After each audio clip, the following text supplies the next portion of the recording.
Hi, it's Chiquita, and I want to talk to you and inform you on the latest trend that's happening right now with sex trafficking victims. They are now being branded, yes, by the pimps. Even gang members are now involved in sex trafficking as well, but they are putting tattoos on these children as a way of marking their territory in case one runs away. They can identify who they are, who they belong to. And it really saddens me that these children are being treated, uh, like an animal.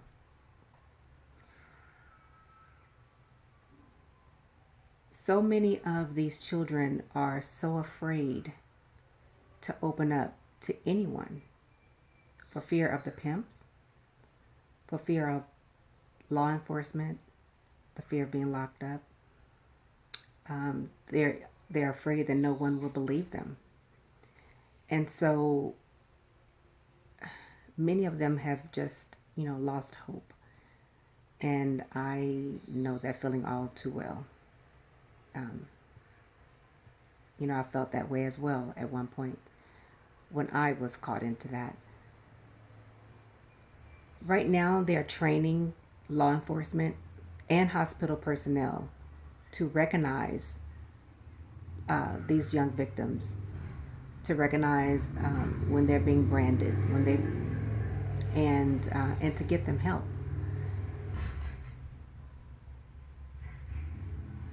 So many children, they want help, they just don't know how to get it. And when you recognize that in them, when you recognize a child, a sex trafficking victim, even if they don't say anything to you, believe me, they want help. Currently, I live in a state rather, which is Atlanta, Georgia, and is considered a hub for sex trafficking. I mean, these traffickers make anywhere up to $32,000 a week sex trafficking children.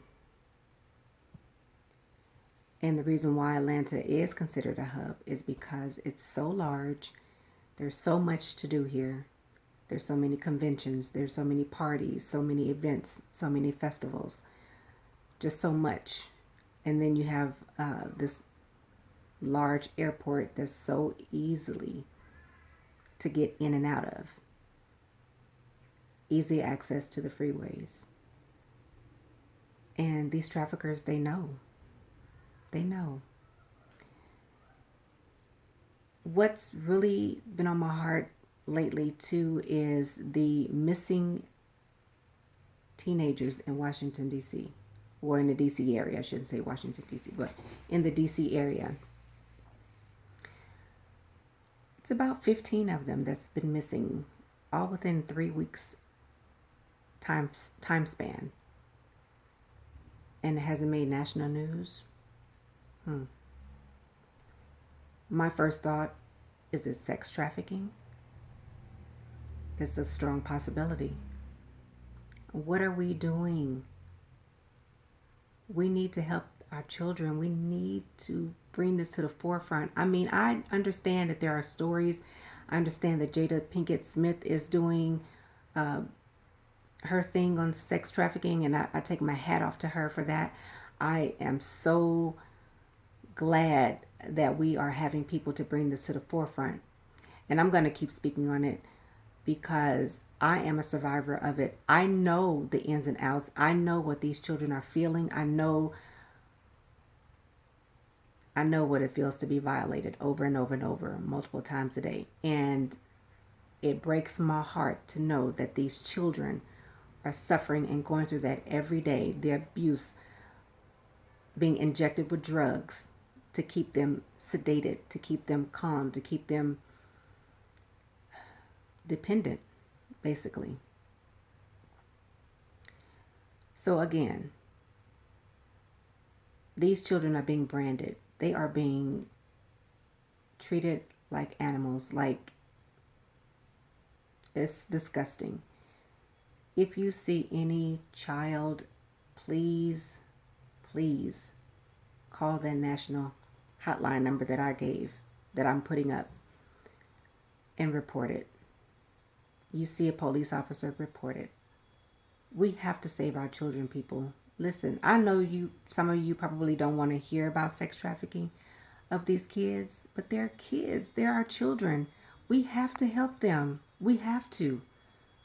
We have to. And pray for them. Pray for their safety. Pray for their return. Pray that they get delivered from that lifestyle. It's horrific. Sex trafficking is on the rise, even more so. And it's devastating. It's our next generation.